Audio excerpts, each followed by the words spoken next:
The world held its breath. Missiles streaked across the night sky. Sirens wailed. For a few tense days in 2025, the long-simmering shadow war between Iran and Israel exploded into open conflict.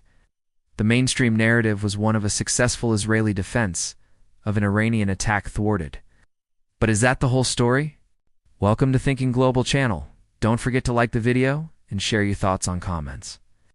Today we're dissecting the recent Iran-Israel war and presenting a case that has been largely ignored by the Western media. A real analysis about the conflict. We'll analyze the military strategy, the geopolitical fallout, and the internal dynamics of both nations. We'll show you how Iran's Operation True Promise was not a failure, but a masterfully executed paradigm shift. And we'll reveal how Israel's supposed victory was, in fact, a catastrophic backfire that has left it more vulnerable than ever.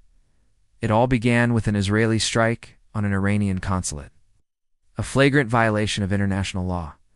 Tehran's response was not a matter of if, but when. And when it came, it was a message to the entire world. Operation True Promise was not a desperate all-out assault. It was a carefully calibrated demonstration of force. Iran launched a wave of drones and missiles, not to cause mass casualties, but to test overwhelm, and ultimately defeat Israel's much-vaunted air defense network. While Israel and its allies claimed a 99% interception rate, the reality on the ground told a different story. Key military sites were hit. The psychological impact was immense. For the first time, the Israeli public felt a direct threat from Iranian military power. This wasn't just about getting a few missiles through. It was about proving they could get them through. Iran showcased its technological prowess, including the use of hypersonic missiles that rendered systems like the Iron Dome and David's Sling obsolete. As one expert noted, Iran's homegrown nuclear know-how is untouchable, but its military technology is now undeniable. The Iranian strategy was brilliant. It used a swarm of slower drones to saturate the air defenses, forcing Israel and its allies to expend a huge number of expensive interceptor missiles. Then, once the path was cleared, they launched their most advanced ballistic and hypersonic missiles at strategic targets. It was a classic baton switch, and it worked. And what about the cost? It's estimated that Israel and its allies spent over $1 billion in a single night to fend off the Iranian attack. Iran, on the other hand, achieved its objectives with a fraction of that cost. This economic asymmetry is a crucial part of Iran's victory. They prove they can sustain a long-term conflict in a way that Israel simply cannot. The Israeli government immediately declared victory. They pointed to the high interception rate and the limited damage as proof of their military superiority. But this narrative quickly began to unravel. The most shocking revelation was the evidence of internal sabotage. A group calling itself the Sons of Ruhollah released footage from within an Israeli air defense command center, suggesting that the system was compromised from the inside.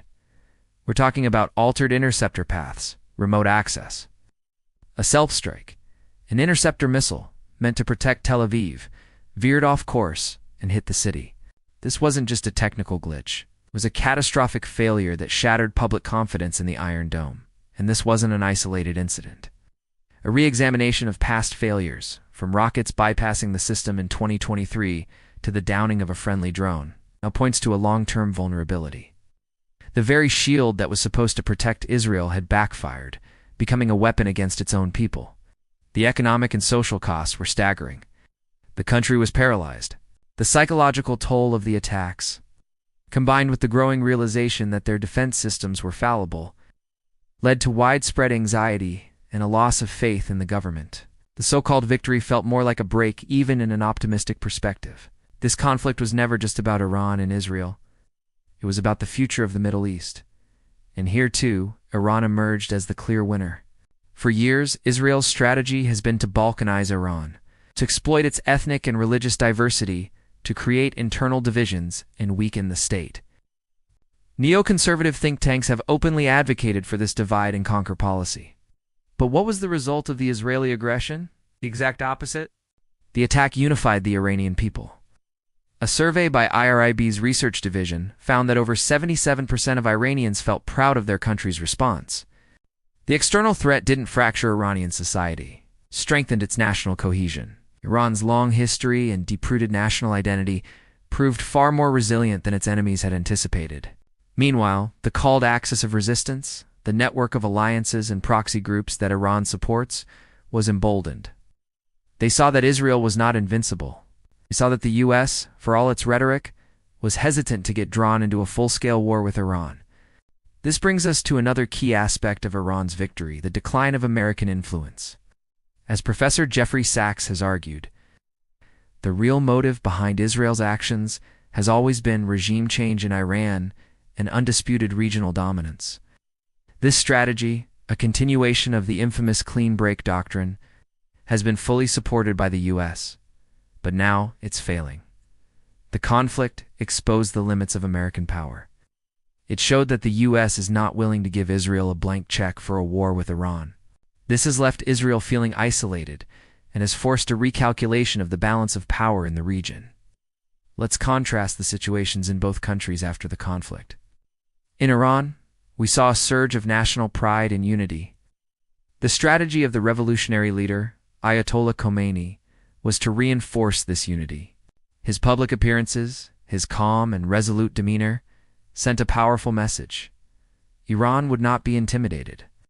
The crisis, instead of creating a rift between the people and the state, brought them closer together. Now, look at Israel. Protests against the government, already a common sight, intensified. The public was divided, angry, and afraid. The sense of security that the state had always promised was shattered.